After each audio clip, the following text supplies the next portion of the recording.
Good evening, everyone. Thanks for joining us for this presentation on entering your undergraduate undecided with US universities. My name is Unnati and I'm an Education USA advisor in the Kolkata Center, and I'm very happy to welcome you here. Today we have a very interesting presentation with representatives from Western New England University and Doane University, which are private university and a liberal arts university respectively. So you will get to hear about the flexible curriculum that the undergraduate institutes in the US offer. Before I begin, I would just like to say a few words introducing to you Education USA if you're not aware of it us by now. So we are a global network of advising centers that are supported by the US State Department. We have over 430 international centers worldwide, 7 of which are in India. And our ethos is to provide current, comprehensive, and accurate information about everything related to higher education in the US. So this includes bachelor's, master's, PhD, and any other degrees that go along with it. You can see our website below, and everything that we talk about is always up on our website. So it's a great resource for you to be aware of. So just to give you an overview, these are our 7 centers, and if you haven't already, do get in touch with your closest advising center to learn more about getting in touch with an advisor or having a one-on-one conversation. Most of our services are free of cost, and we are unbiased in representing over 4,000 universities in the US. So before further ado, I would like to hand over the floor to Rachel, who is the representative from Western New England University. So over to you, Rachel.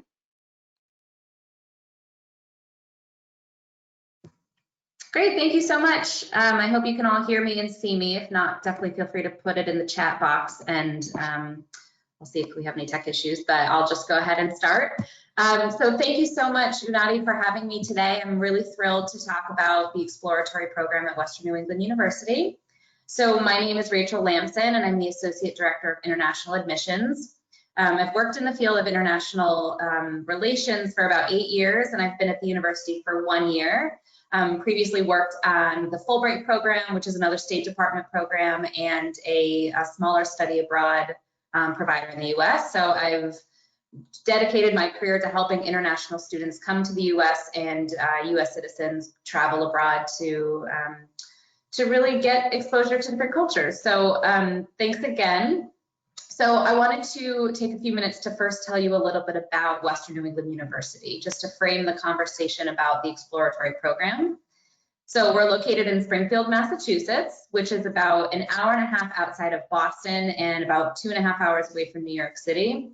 This is actually the perfect location for a lot of reasons. I was a student at Western New England University years ago, and what I really loved about this location is that it's close enough to the cities, to Boston, New York, Philadelphia, where you can go into the cities, you can have that really fun sort of touristy experience. You can go to Broadway shows and see the Paul Revere House in Boston. There's just so much to do.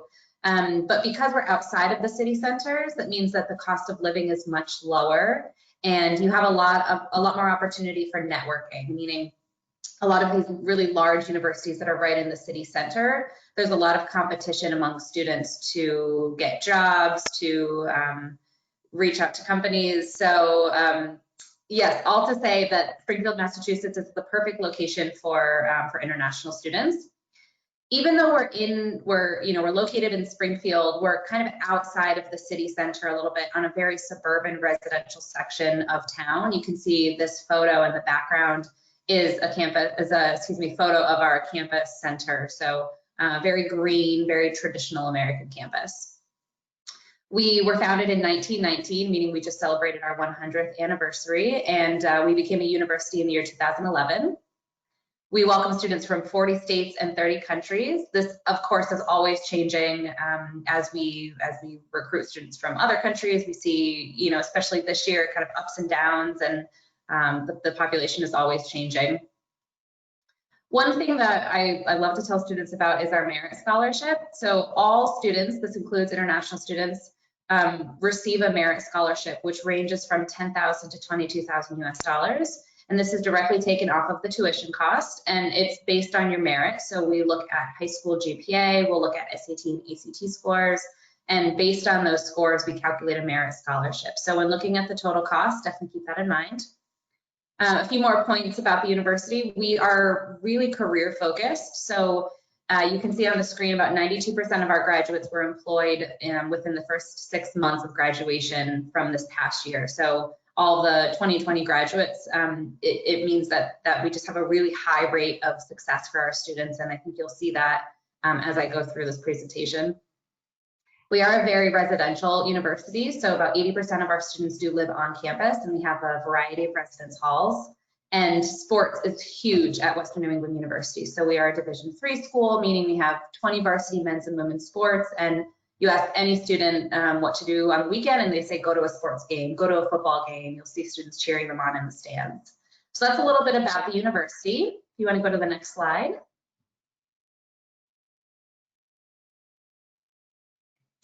Great. I'm sorry, the formatting looks a little funky. May have just translated over a little different, but I wanted to tell you about our exploratory program because I know making a decision about where to attend school and what to study is really, it can be really overwhelming. So what we have is an exploratory program, which really gives students flexibility. What it is you don't have to enter the university knowing your major. So the exploratory program is available for students interested in business, engineering, arts and sciences, pharmacy and health sciences, and in our School of Law. So as a student, you will apply to the university and you'll choose the exploratory major. And this means that you don't declare a major until you've arrived on campus, all the way up until your second year. So you can choose, you know, you can take a kind of a sample of classes and see what you like, what you don't like, and then down the road you can choose your major. So just to tell you a little bit about the academics, we have a very personalized experience for our students. We have a 12-to-1 student to teacher ratio, so get really close interaction with your faculty members. We're on the smaller scale, so we have 3,700 students total, and of those about 2,500 undergraduate students. And we also offer graduate programs as well.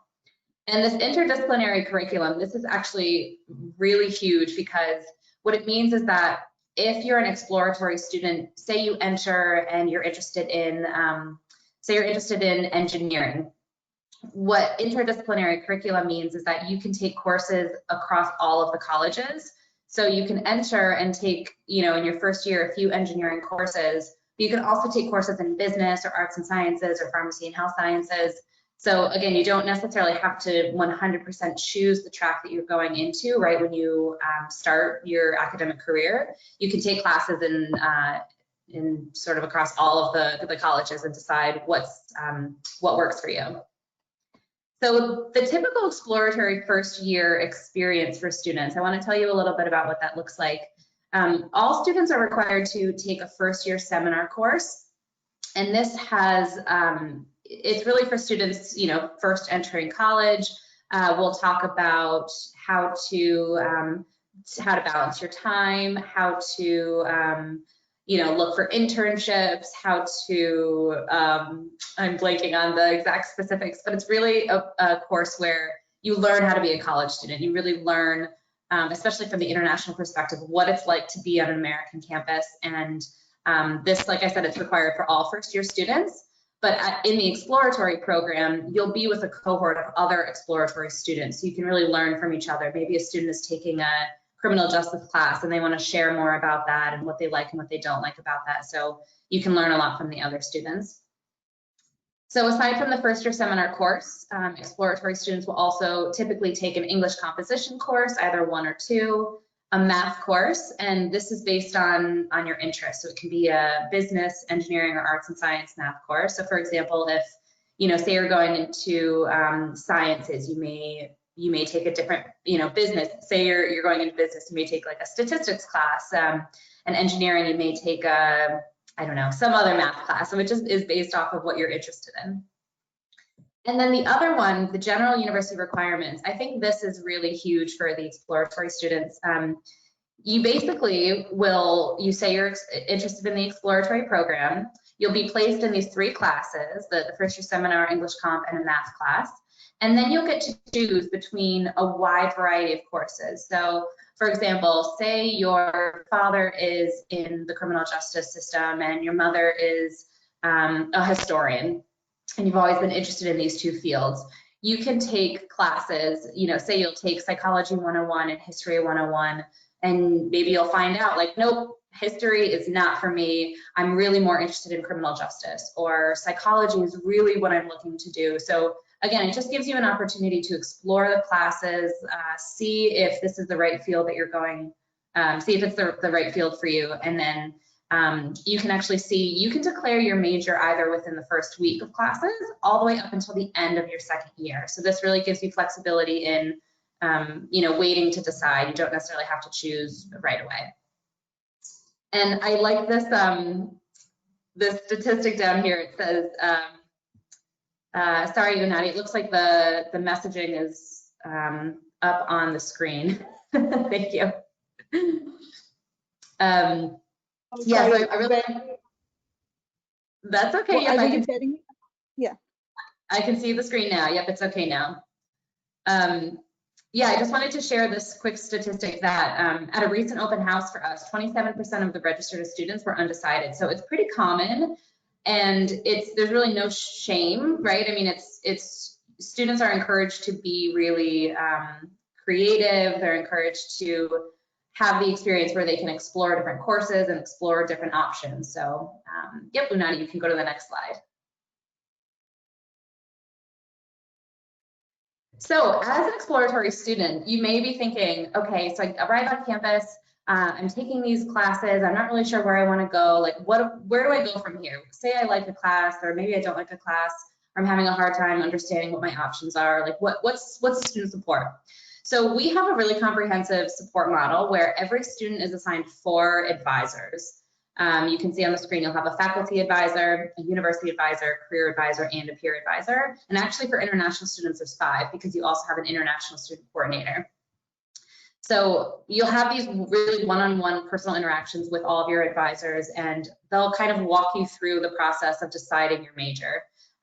All incoming students will have to go through our summer orientation and registration process, which of course this year is happening online, but typically will happen once you arrive on campus. You'll also go through our elaborate first year student program. This picture I love in the top left corner. These are all of our orientation group leaders, and every student is also assigned an orientation group leader, which basically are our student ambassadors on campus, and they make sure that you have a really successful first year on campus. And then, like I mentioned, you'll have an international student coordinator who will make sure that you have a smooth transition, make sure you remain good in visa status. So all to say, you have a lot of support. You certainly won't arrive on campus and just kind of be left to decide what to do. You really have a lot of resources to help you navigate that transition. So I think that's all the time I have. I went through that pretty quickly, but definitely if you have questions, feel free to email me or send me a WhatsApp. And check out the website. There's lots more information about the exploratory program. And I'll turn it over to my colleague at Doane University. Thank you so much, Unati, for having me. Thank you, Rachel. So now I'd like to invite Louisa for telling us more about Doane's programs.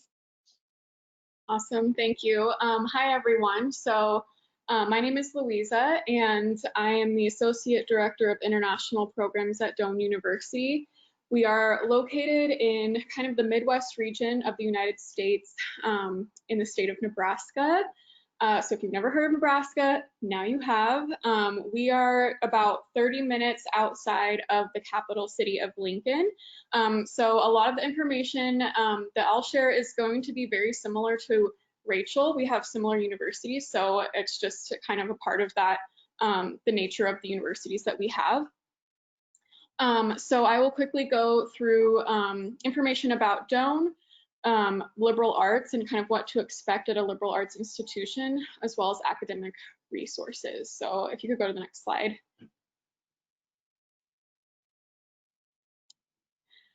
So a little bit about Doane. We were founded in 1872, and a big focus of our institution is helping our students become leaders, learn inquiry, values, and engagement in whatever it is they're doing. So you will see that kind of threaded throughout the curriculum and also just student life at Doane University. We also have different types of kind of like programs and settings for students to participate in. We have an honors program. That is something you do throughout your 4 years. So you're in kind of selective classes if you're part of the honors program. We have seminars. We also have what we call learning communities. So this is sort of like if you, like Rachel had mentioned, like if you have an interest in a certain area, then you can be in what we call a learning community and meet other students that are also interested in that same area. Oftentimes, these learning communities are housed within the same residence hall. So not only are you taking like similar classes or the same classes, you're also living in the same area. So you're really getting to have a unique community from the start. We also focus on helping students set the foundation that will help them continue to grow and move forward, not only in your lives, but also your careers. So just a little bit of brief information about Doane. We definitely pride ourselves on having a university that your instructors and pretty much any advisor or person that you meet on campus will know you by your first name, because we are small. We are about 1,100 students on our main undergraduate campus. We also have very small class sizes, so we are an 11-to-1 student to faculty ratio. So again, that really provides the atmosphere for that first name basis, but also your instructors are going to know who you are. You're going to have those instructors multiple times throughout your 4 years, which then means when it comes time to apply to graduate school or careers and you need a reference or a letter of recommendation, your instructors will actually know who you are, how you've grown, and can really write a strong recommendation letter that's not just based off of you showed up to class and you passed. So that's a really nice benefit of a smaller institution. It's also generally more discussion based, so you're more engaged rather than a lecture where you're just kind of being talked at and you're expected to take notes and memorize. So that's kind of just generally like liberal arts universities tend to be that way as well. We also offer one-on-one career coaching and also advising support. So I recruit students abroad, but also if you come to Doane University, I will be there as your international student advisor. So you'll already have a familiar face, but you're also going to have that one-on-one career support. So finding internships, resume help. There are kind of like career classes, so you can learn about how to interview and just kind of put your best foot forward when it is time to start applying to jobs or graduate school. We also have 47 majors and 37 minors, so definitely a combination of different areas is common. Most students are going to major in 2 areas, so we call that a double major oftentimes. We also have minors, which are somewhat more of an emphasis area. You're not getting your degree in that major, but you are getting an emphasis area, so that's something you can definitely put on a resume. And at Doane University, our application and admission process is very straightforward. So what we require is our free online application. So there's no application fee. We require 4 years of secondary transcripts. So whether that's 3 years or 4 years of high school, or if it's 3 years of high school, then an extra year prior to that. And then we also require proof of English proficiency. We do not require an SAT or ACT. We do not have an essay requirement either. And if you are admitted, you will automatically be considered for our scholarships. So we have performing arts scholarships, academic scholarships, and athletic scholarships. Most of our international students receive an average of $18,000 per year in scholarships. So it's really nice that you don't need to do anything extra. We as long as you're admitted, we will automatically review you for those areas of scholarship. You can go to the next slide.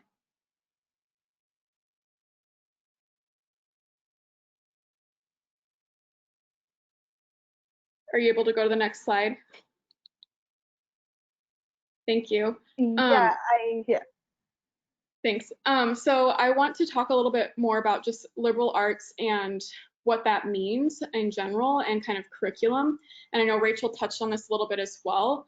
But just to give you some context, liberal arts encompasses arts, humanities, and social sciences, among other things, and definitely has a strong focus on leadership, developing critical thinking skills, being innovative, learning about like how to have integrity, being inclusive, and also just having a transformative experience. So it really is a holistic and well-rounded education at a liberal arts institution. And very similar to Rachel's university, we have a required first-year seminar that we call the Liberal Arts Requirement 101. Which is an inquiry seminar. So the focus is that you are learning the art of inquiry, or like how to ask questions and think critically. So every first year student is required to take this course. And usually, in my experience at least, there are many different like topics that you can take, but they all have this art of inquiry kind of overarching theme. So you get to preference usually like up to 5 of these classes, and then you get placed into one of them based on availability and also your preferences. So that's definitely a requirement and very common for liberal arts institutions. When it comes to being an undeclared student, again, very normal, especially in the US. I was undecided when I went into school, and I think I changed my mind like 4 times before I actually like declared a major. And I still graduated on time. So it's very normal. You're always going to have these introductory courses that you need to take. But some tips I have for how to kind of figure out like an interest area and when and how to decide. One would be take those introductory courses. So they're usually like 101 courses. So like psychology 101 or sociology 101. Just so you get a taste of that, and they will often meet some of your graduation requirements. So you're sort of kind of checking off 2 boxes with one course. So you're learning about something new, but you're also working towards your graduation.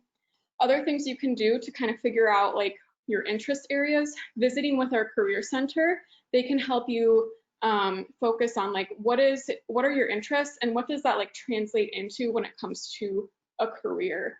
They might also connect you with alumni who maybe were undecided at first, or maybe you have like a few different areas that you can't decide between. They might connect you with alumni who studied that or in that career field, and you can talk with them and just chat about like how they decided, what is it actually like to be in that career field, how did they get to where they are, which can also be very insightful and generally just very helpful, especially when you're not really sure.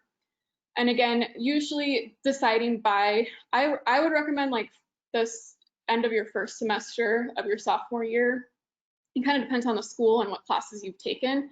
That's when you kind of want to know at least one of your majors and declare that.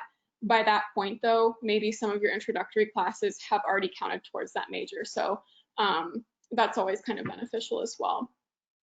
And one other thing, kind of maintaining curiosity, and how might you, once you like decide something or you're not really curious about anything and that's maybe a concern for you, how can you develop that curiosity or maintain that curiosity? I have a few suggestions. One would be take an internship, apply for them, see what it's like to work in that field. Sometimes that can be very insightful. You might think it's one thing and it really ends up being another. And then by having that internship, you can now go about changing your major, which is also common, and I'll talk about that in the next slide. Another option is study abroad. Even as an international student, you can study abroad, so you're getting multiple international experiences throughout your undergraduate career. There's also service learning, which is volunteering within the community or on campus. That can help you learn about a different culture and also more like nonprofits oftentimes. And then of course, joining student organizations, you're going to learn from other people about different cultures, about different groups and organizations. So that could also develop interest, or just by talking to other students on campus, you might find that like, hey, that sounds really interesting. I'm really glad that I went to this meeting and learned about this. So those are some suggestions I have, that most institutions are going to have those options for you as well. If you can go to the next slide.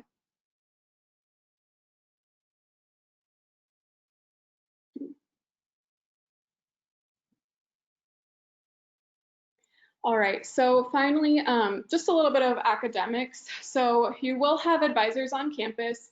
Right now at my institution, your advisor is your professor. That's not always the case, but oftentimes at a smaller institution that is. So they know the major, they also know you, and they can help you, they will help you determine which classes to take, which order they need to be taken in, so that you're not, you know, in a high level class, but you haven't had that foundational knowledge, so it's not an impossible course. We call that sequencing.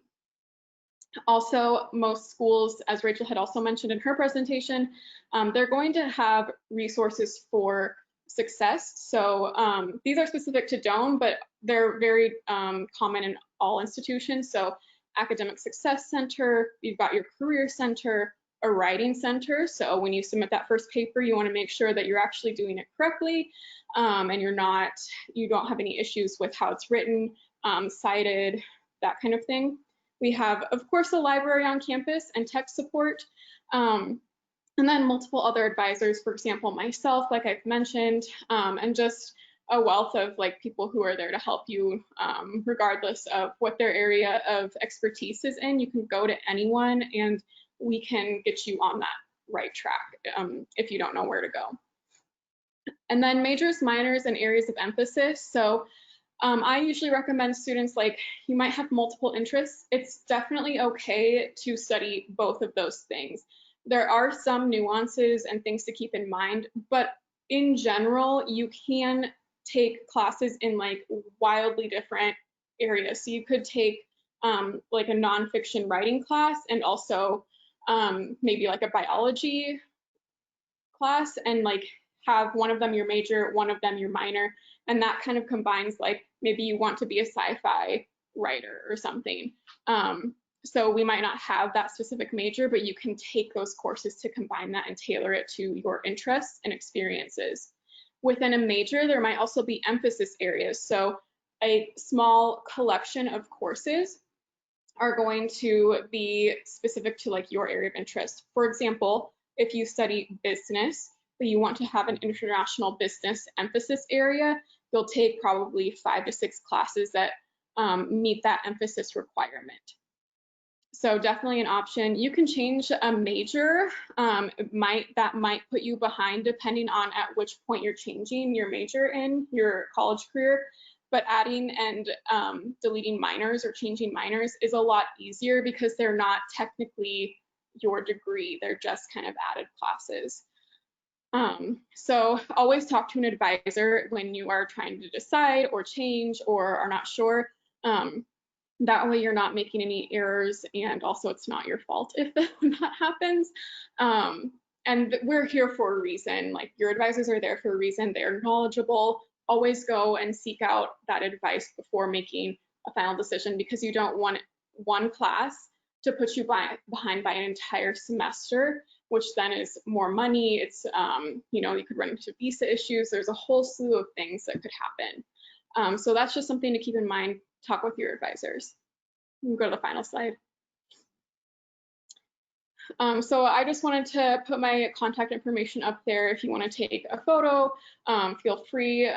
That's my email address, or if you just go to doane.edu, you can find a lot more information, but I'm always happy to connect with you. That's my direct email, so it'll be me that you're communicating with, whether that's something you want to talk about now or later. Thank you. Great. Thank you so much, Louisa, for talking us through Doane's programs. And it's really interesting to see how comprehensive the resources are at both the universities to be able to help students, even though they may enter undecided. And at 17 years old, they are not expected to know what they want to do yet. So I would like to invite both the panelists back on screen. We can go over, we have a little question and answer session. So Louisa and Rachel, okay, great. So like I had said in the beginning, you can start entering questions into the question and answer tab, and we can redirect them to the panelists.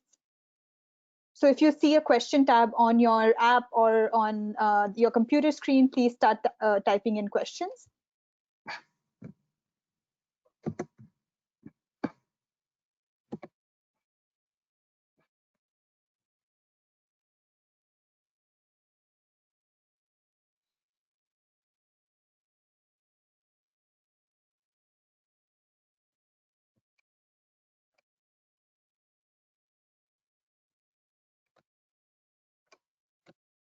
If you feel more comfortable, you can even unmute yourself and ask the question.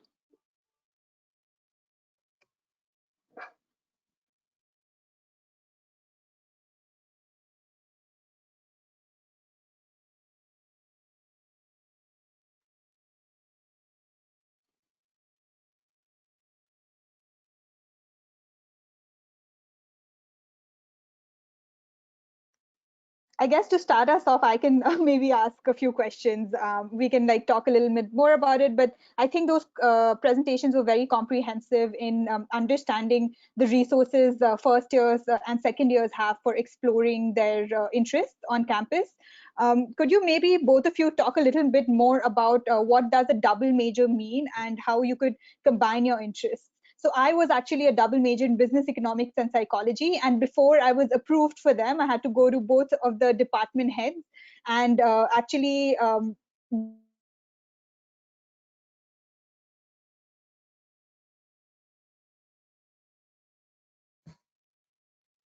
Looks like she froze. Do you see the same thing, Louisa? I guess like knowing kind of what the question is going to be. In my experience, I used to be an academic advisor, so at a larger institution. So in that sense, there's some things you want to keep in mind when you are deciding whether or not you want to double major, and that is, are those majors within the same college on your campus? So are they both within the College of Business, or are they both within your arts and sciences? If they are, it's really easy to double major. You can double count classes. You can stay on track with graduation pretty easily, depending on when you are just declaring those majors. Again, you kind of want to do that a little bit earlier, at least for the first major. The second one could probably be a little bit after that.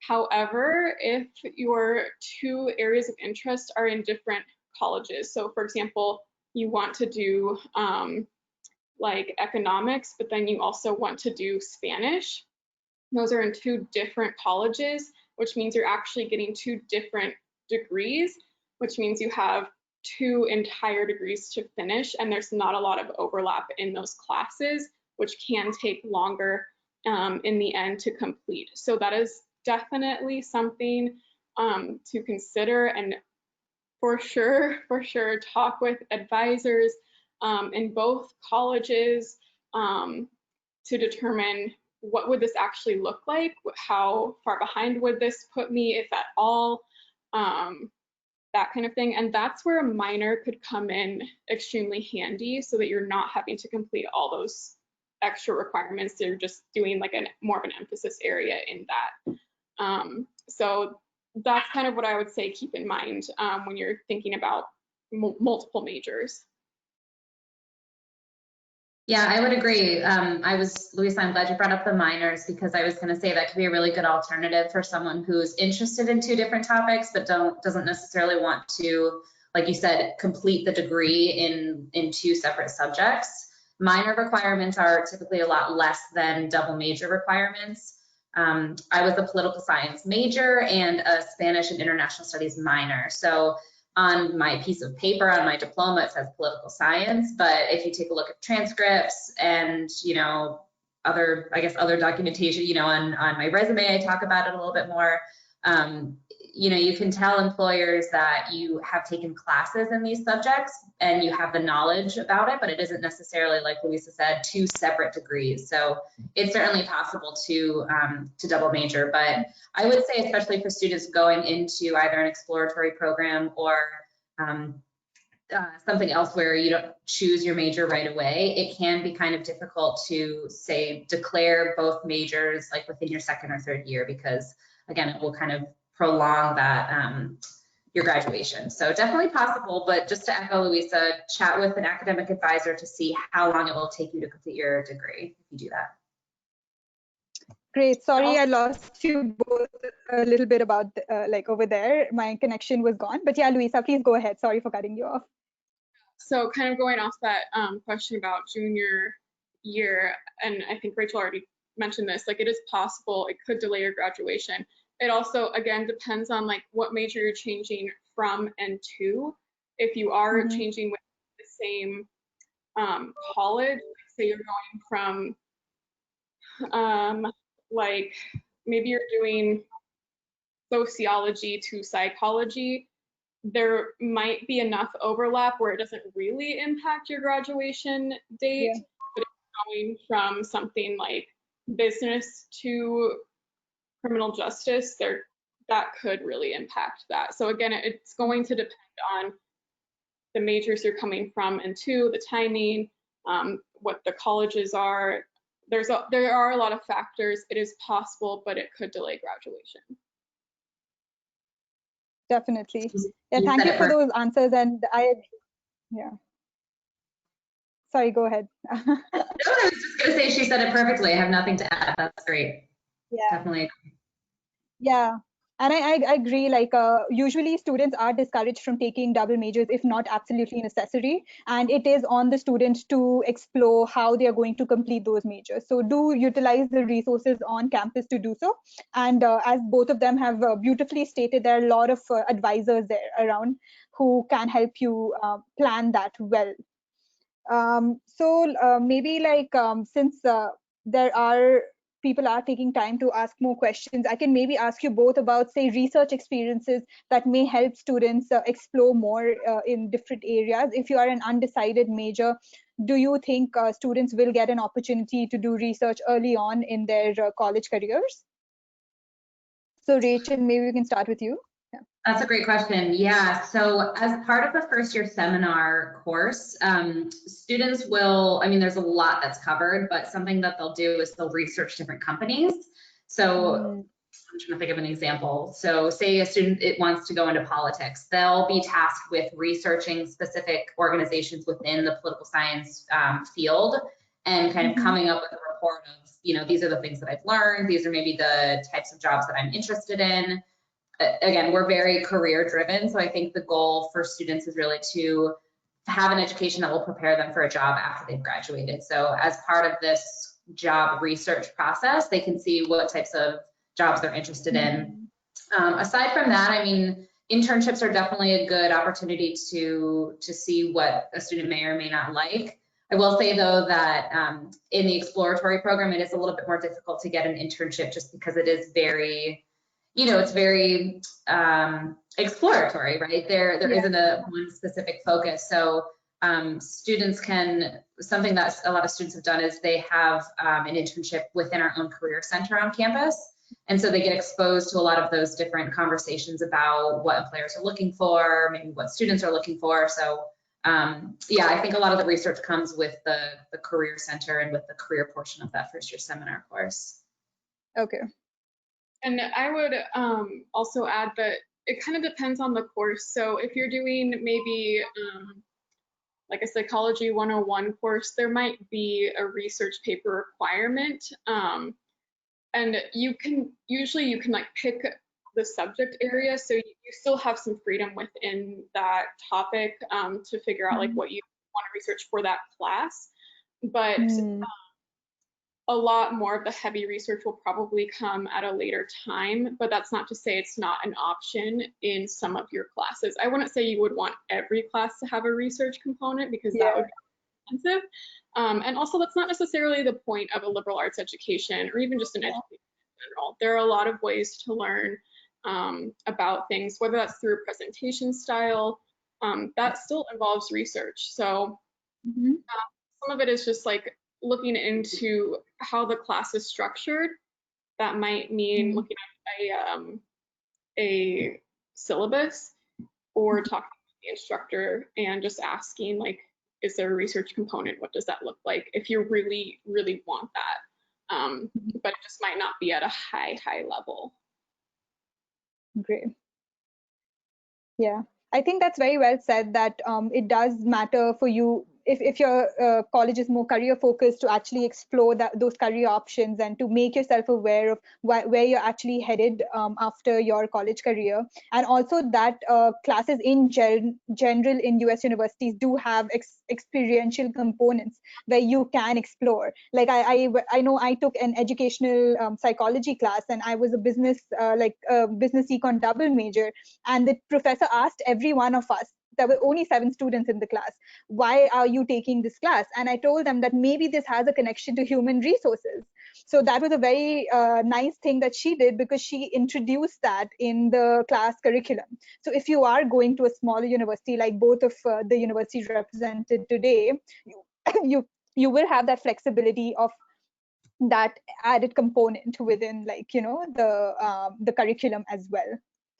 Okay, so maybe we can talk a little bit about how initial advisors are assigned to you. So I know when I went in my first year seminar, I was assigned to an art history advisor, and that was on purpose so that we would really be open-minded in understanding what you want to do later on after that first year seminar. So do you know how, say, if students are, say, undecided, what are the initial advisors, and does it help to declare a major early so that they're assigned a more specific advisor? Yeah, I can start with this one. So as you saw, we have this really comprehensive advising model. So students aren't just assigned one academic advisor. For students in the exploratory program, actually all first year students, sorry, they'll be assigned a first year student advisor. And this isn't specific to their college or to their major. So these advisors are really there to help them, like I said, transition to the college experience, kind of explore different courses, make sure that they're on track to either declare their major or they're taking the courses that they need to. So because we're a smaller school, I think we have, this is a benefit, like we have the number of staff members and the smaller pool of students that we can have that really one-on-one interaction with the students. So all students, like I said, they'll be assigned their university advisor, and that's their first year advisor. And then the academic advisor is typically within that college, right? If it's a business student, they'll be assigned an academic advisor in the College of Business. But certainly if they want to change throughout their academic career, they'll get assigned a different academic advisor. But I think this is kind of why we had this idea of this more comprehensive advising model, so that students can make sure that they're getting the academic advising, but they're also getting a more holistic advising approach. So similarly with the university advisor, they'll be assigned one career advisor throughout their time. And so this career advisor kind of has knowledge of all the different career opportunities, not necessarily just in one of the colleges. So it's, yeah, students have a lot of support. And yeah, I would echo that. I think at Doane, it's whatever your liberal arts seminar is, the instructor for that is your advisor if you are undecided. I just remember when I was at my institution, I also went to a small liberal arts school. We weren't allowed to declare until after that first semester. So I mean, it's just the nature of like US education. Once you do decide your major and declare, at least you're able to kind of pick your advisor. So what instructor or professor you want, you can always change that. Interestingly though, I think this is something that is just a trend in the US. Rachel's University has that very comprehensive like model for advising. Doane is moving to that, and I think that just helps safeguard that you will graduate in 4 years, and that there are checks in place to make sure that you're in the right class at the right time. Right. Yeah. Yeah. And that's very interesting to know that there is this support system regardless of the fact that you are exploring, and you may not know, like I said a little earlier, that at 17 years old, people are not expected to exactly know what they want to do in life. I feel like right now too, I'm not like, I want to still have an open mind and know exactly what I want to do in life still. So that liberal arts really draws in that open-mindedness in you, that, like using your transferable skills, you can do whatever is possible. And like I kind of going off of this question, maybe we can talk a little bit more about this position of a student of suddenly transitioning from high school, where they have a homeroom teacher, to being completely independent and being on track in campus. Like, okay, that they do have to still, like, regardless of the number of advisors they have, they are the ones who need to make sure that they are completing all of the requirements of time, even going to the advising meetings on time, like things like that. So would you have any advice on, say, time management, or any soft skills that students can acquire to be independent, and why is that important in college? It's a great question. Yeah, it can be a really hard transition for a lot of students. You're living at home with your parents. You're not only leaving your home, but you're leaving your home country. Everything is different. It's, maybe it's a bit of a language barrier. So I totally get it. I mean, I studied abroad when I was a college student, not necessarily for my entire degree, but for a semester, and it can be really overwhelming. One thing that I think is a great resource for students are other students and our other upperclassmen. So, and I'm sure you had a similar experience as, in Ohio. It's something that I don't think a lot of students think about when they're transitioning to college, is other students, because you think, okay, I'm going to join this college and I have my faculty advisor, my academic advisor, and all these, professionals that are here to help support me in the Career Center. But I know at our university, the benefit of a peer advisor is that these students, they're upperclassmen, so they're maybe juniors or seniors, and we don't just kind of assign students to another student who's interested in getting to know another student. They're really thoroughly trained. They have resources. They've been trained by the counseling services. They've been there. They were a student once that transitioned to college, and they have had these same fears and these same experiences. So I just think there's a lot of benefit in reminding students to utilize their peers and utilize other students. I mean, you'll be living with other students too, so they can be a resource. And it's very common. That's what I'll say. It's students always think that they're kind of alone, and they're having this experience that might be unique to them, but every student goes through this transition. So you definitely utilize your peers. That's my message. I also think that during orientation, there are going to be a lot of presentations. There should be, or might be, a session on like time management skills, and just how to kind of like make sure that you are motivated and maintain that motivation, and how to take care of yourself during that time. I would also recommend, especially during that first week, you're not necessarily going to be in classes because it's considered orientation week, but there are going to be a lot of events and things happening. I would recommend maybe riding the high of like being in a new place, and like using that energy to go to those sessions, and just 1, fill your time, 2, meet people, and 3, learn. So that you can go into that first day of class prepared.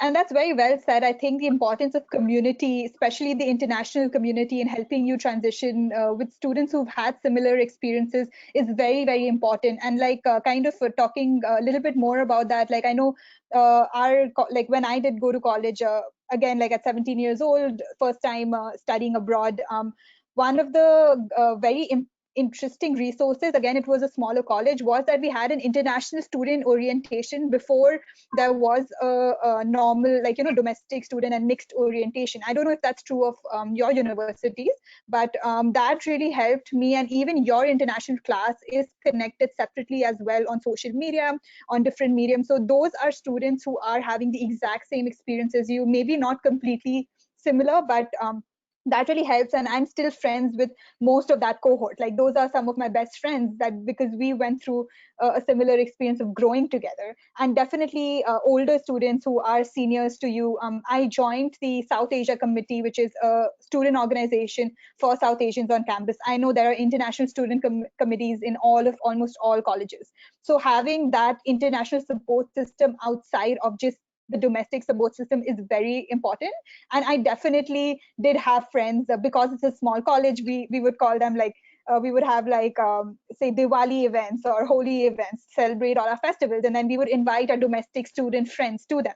So it's a good platform to introduce your culture and still, I guess, like, stay on track yourself and have that support system, because you have weekly meetings with them, like if you are, say, a part of an organization.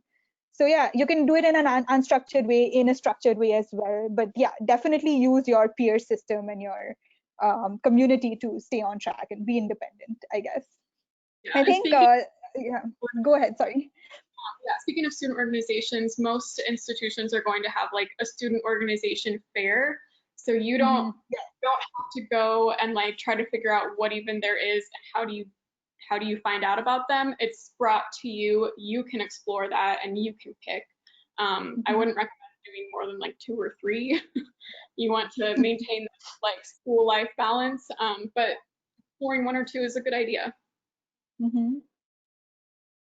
Yeah, and I guess, like, prioritizing your need, like, your different activities is very something you learn, like, while you're in college. I had a few jobs. I had 2 jobs. I mean, one was more time, one was less. Then I had my academics. I had these student organizations, and I had my social life, which is a big part of college. And then I had to make like a priority list. I was like, okay, academics is going to come first, then maybe my job, then my extracurricular activities, and then my social life. So whatever works for you, I think managing your time and priorities is really important, and you will learn that in college. Maybe maintaining a paper calendar. I still have a paper calendar that I maintain to keep in track of everything that's going on. I think lastly, just before we wrap up, I would really like to ask you about how students can keep exploring outside of after declaring their major. I know there are options like auditing courses or doing courses for not doing courses for credit. And like, it's important to kind of know your major in relation to other majors or in relation to other disciplines. And I know increasingly now at different careers, at different degrees, these are very respected. People are really interested in hiring those interdisciplinary majors who don't have an institutional way of thinking. And they are really interested in these liberal arts graduates. They're really interested in students who like to explore and learn. So yeah, if you could talk a little bit more about how students can explore beyond just after declaring their major. Yeah.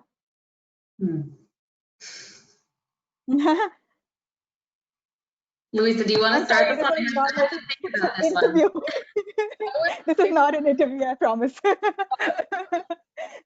Could you just briefly say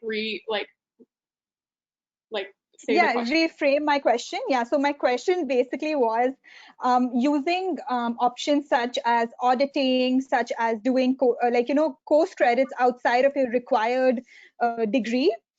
Is there what are the options to explore different disciplines beyond your major, even after you declare your major? So after your second year, in your third year, your fourth year, how can you keep being that? What is that flexibility in a US degree?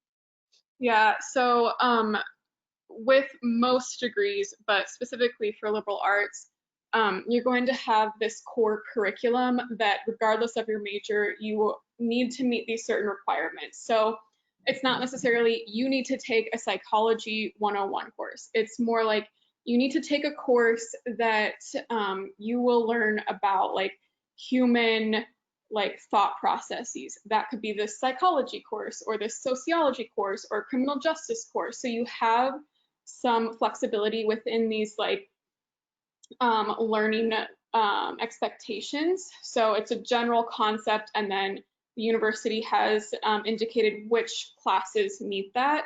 So you do need to meet those requirements outside of your major, and that is all incorporated into your entire degree. So it's not adding time. It's already figured into your 4 years. Additionally, we have usually what we call elective classes. If you double major or if you major and minor, usually those elective classes are taken up by those additional classes so that you're not delayed in graduation. So like your elective courses could be used towards a minor. So kind of planning ahead if you think you might want to do that, talking with an advisor again would be good. Otherwise, if you just like want to learn about things and you have the credits to do so, you can take classes that are available providing you meet the prerequisites. So you might not want to take like a 400 level Spanish course if you haven't taken levels 100 through 200, but that is an option to explore, and that could open up new ideas or possibilities for careers or graduate school. Whether or not you, like, no matter what you end up graduating in, you do not have to go into that career field. Some are more obvious, like you study marketing, you go into a marketing field. You don't have to, but that's generally how that translates. I studied philosophy and English. There's not really like a career field that directly relates to that. I still was able to get a job. I've been in higher education for 7 years, and that was partly just like more of like connections that I had that I was able to get my foot in the door, so to speak. So partly like networking, making good connections, building up that rapport. Those are all really important to that next step after graduation as well. So having those courses, when you're networking, you're going to have a lot of interesting things to talk about and not just like business all the time. Yeah. Definitely agreed. Yeah. And to Unati's point about these extracurriculars, I think if you're interested in another topic, but maybe you don't have the time or the desire to take on more courses, definitely seek out clubs, organizations, and involvement on campus, because there are, I think, yes, I can say this confidently, every US university has a club or an organization that you can join. And, you know, say there's some topic that you're interested in learning, like basket weaving, and you're like, my college doesn't have basket weaving as a club, but I'm really interested in learning more about this topic. That's kind of an out there idea, but you know, you can go to the student senate or the student council and say, hey, I'm really interested in this topic, but I don't see a club or an organization that has anything related to this. Like, I have a group of friends, or I know other people who might be interested in doing this. Can I create this organization?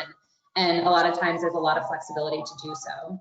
So I think that's a really good way to learn about a topic, is to join these clubs or organizations. And then the other more obvious option is through internships, because I think you sit in a class and you can learn a topic, but once you're immersed in it and you have that experience, you learn a lot of these soft skills that really only comes in a job experience. So you can you know, have an internship and maybe realize, oh, this one thing about my major, I'm not necessarily as interested in that, but I learned I'm really interested in this other topic. And then you kind of cater your other internships or your, you know, your networking to that.